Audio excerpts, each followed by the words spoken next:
Great people who did some not so great things. Part 2, we're back. And I've organized these by which one surprised me the most. Starting with Henry Ford. You know this guy, right? Put America on wheels, revolutionized manufacturing with the assembly line, Model T, $5 a day wage, industrial genius, etc, etc. Sounds like a hero, right? Well, not so fast. See, while Ford was busy making cars affordable for regular people, he had another hobby. And that hobby was hating Jewish people. Like really hating them. In 1920, Ford bought his own newspaper, not to report the news, but to spread anti-Semitic propaganda, the Dearborn Independent. For 7 straight years, this paper published some of the most vile hatred you can imagine, week after week after week. Crazy that he literally bought a whole newspaper just to hate on people. That's dedication to bigotry right there. But wait, it gets worse. Ford then published a book series called The International Jew, the World's Foremost Problem.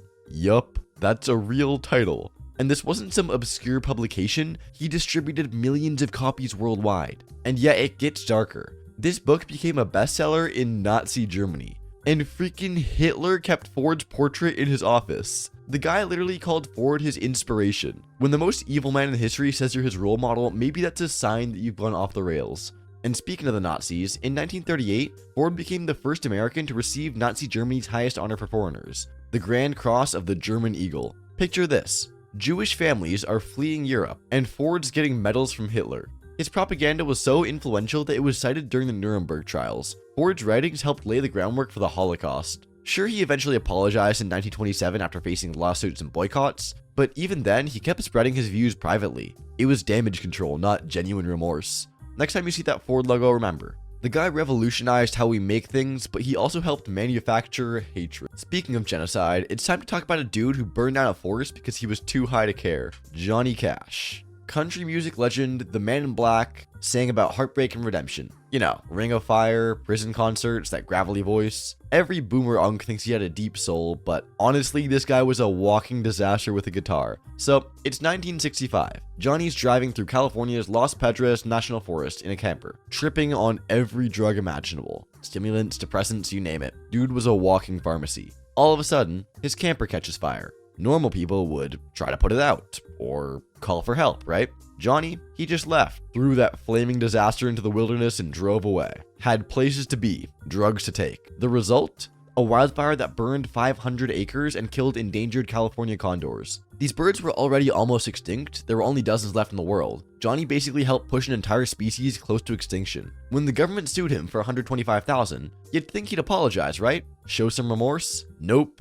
Johnny said, "I don't care about your damn yellow birds." Like, what did condors ever do to you? And this wasn't his only disaster. The man was basically a walking catastrophe. This one time he was arrested for smuggling drugs from Mexico. They found pills hidden in his boots. Officer, these aren't drugs, they're boot vitamins. He also got banned from the Grand Ole Opry after he literally kicked out all the footlights on stage during a tantrum, just because he got less stage time. Plus, his personal life, even messier. Johnny was constantly cheating while on tour, leaving his wife Vivian to raise 4 daughters alone. His famous love story with June Carter, that started while he was married to Vivian. Nothing says romance like, adultery. People love talking about his redemption arc, but the guy kept relapsing constantly. Look, Johnny struggled with serious addiction issues, and addiction is a disease that destroys lives. But here's the thing. The environmental destruction and his I don't give a heck attitude about endangered species, that is much harder to excuse. He wore black and looked cool with a guitar, so apparently we just ignore all the chaos he left behind. Whatever. Speaking of mass murder, it's time to talk about World of Warships. World of Warships may just be the boat game. This game gives you control of a bunch of historically accurate World War II era battleships. It's cool as hell. I mean, just look at the explosions. Thrash people with majestic US naval power. Check out this devious snipe by the USS Maine. The realism in this game is one of the best parts. So every warship needs its own commander, and you can choose from so many, including some legendary dudes from history. Every ship is based on actual historical blueprints, so you know they're realistic. The game is free to play and huge, with over 40 maps and tons of ship classes for both PvP and PvE. They've got a special campaign celebrating American naval history. For new players, use my invite code STEPUP when you sign up to get a ton of exclusive in-game rewards. 7 days premium account, 1 million credits, 500 doubloons, a Stars and Stripes ship skin, and 2 American ships, the USS Albany and USS Smith. Check out World of Warships. The link is in the description and pinned in the comments. Oh yeah, and it's available on consoles. Alexander Graham Bell. He invented the telephone so people could communicate better, then spent his life trying to stop deaf people from communicating at all. Yeah, that Alexander Graham Bell. So Bell was obsessed with stopping deaf people from marrying each other and having deaf children. What did he do about it? Used his fame and influence to launch a full-scale campaign against the deaf community. Because nothing says innovation like systematic oppression, right?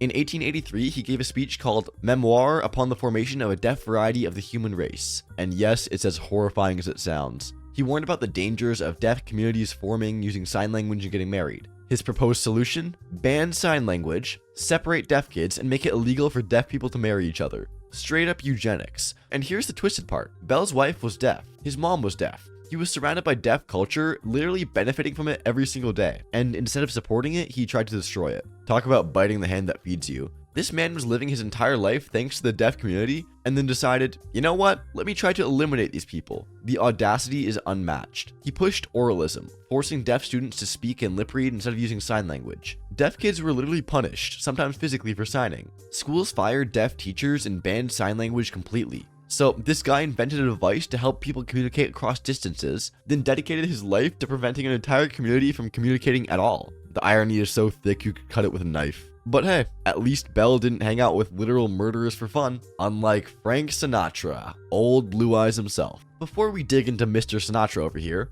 let's talk about his friends for a minute. Lucky Luciano and Sam Giancana.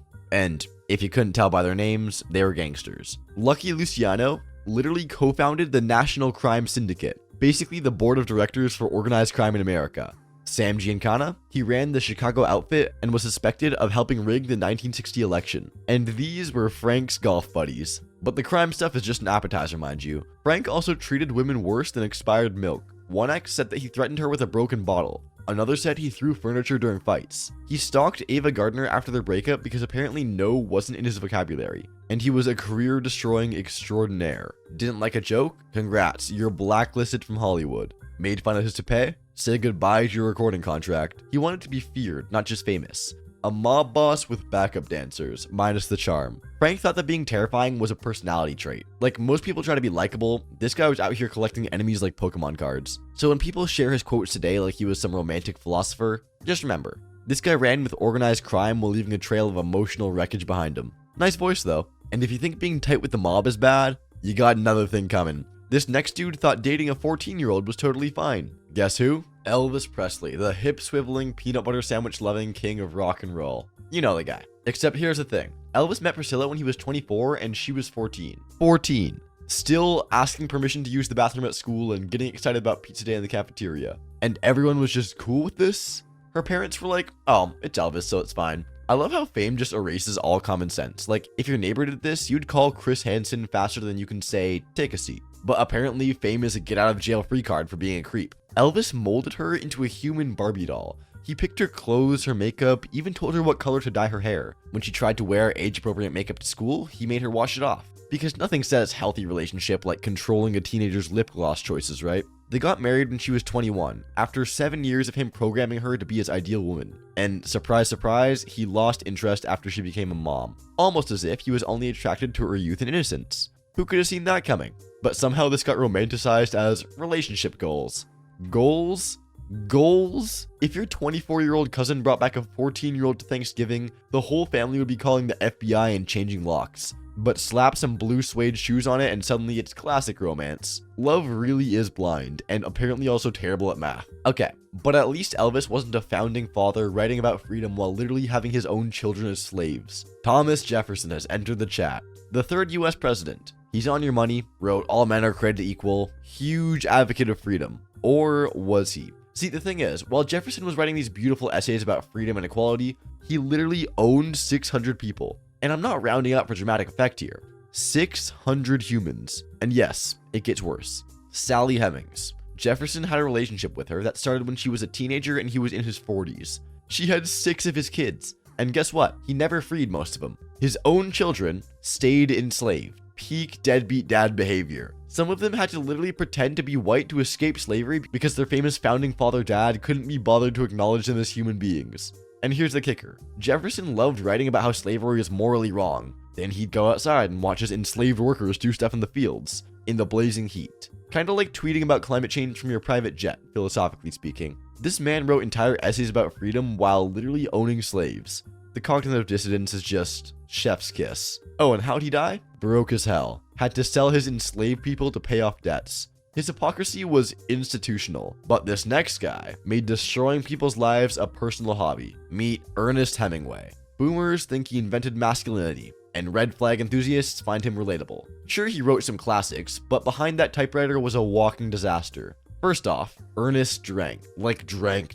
Friends begged him to quit. Doctors warned him to stop. He persisted. And his alcoholism paired great with his anger issues. Mind you, if he wasn't yelling, fighting, or punching something, he was probably blackout drunk. People were genuinely terrified of setting him off over tiny things. His parenting style? Show up occasionally, throw money at problems, and disappear. His son Gregory struggled with gender identity his whole life, partly because he knew his hyper-masculine dad would never accept it. Spoiler, he didn't. Ernest called Gregory sick and cut him off completely. Women? 4 wives in a row, like he was collecting Pokemon. Always the same pattern. Marry, manipulate, cheat, destroy, then write a book blaming her for everything. He once made his current wife and future wife live in the same house because apparently emotional torture was a hobby. Ernest thought having your ex-wife and future wife under the same roof was a brilliant idea. Nothing could possibly go wrong with that arrangement, right? He was obsessed with proving his masculinity too. Hunting, bullfighting, war zones. Basically, if it could kill him, he was in. And mentally, he was falling apart. Paranoid, depressed, convinced the FBI was watching him. Everyone thought he was delusional. Plot twist, they actually were watching him. But that doesn't make him stable, just paranoid with good instincts. So when people call Hemingway complex, just remember, drunk, angry, manipulative guy who made everyone around him miserable. The books were great, but the man, straight toxic. And finally, let's end with the OG toxic male who convinced the entire Western world that women were just broken men. Aristotle, everybody. Smart Greek guy who invented logic and also thought women were defective men. Literally. So he genuinely believed that if nature tried to make a man but messed up, you got a woman instead. He called women mutilated males. Dead serious about this too. In his book, Generation of Animals, he said men provide the form and women provide the matter. Dudes make the baby and women are just fancy incubators. His political takes were equally garbage. Men are natural leaders because they can think. Women, their reasoning is without authority. Translation, she has thoughts but we're not listening. But wait, there's more. Aristotle thought that some people were natural slaves, destined to be owned because they allegedly lacked reason. He created a whole political philosophy based on some people are just meant to be property. And here's the worst part. These weren't just some weirdo's fringe opinions. Aristotle was the man in Western philosophy. His ideas influenced everything for like 2,000 years.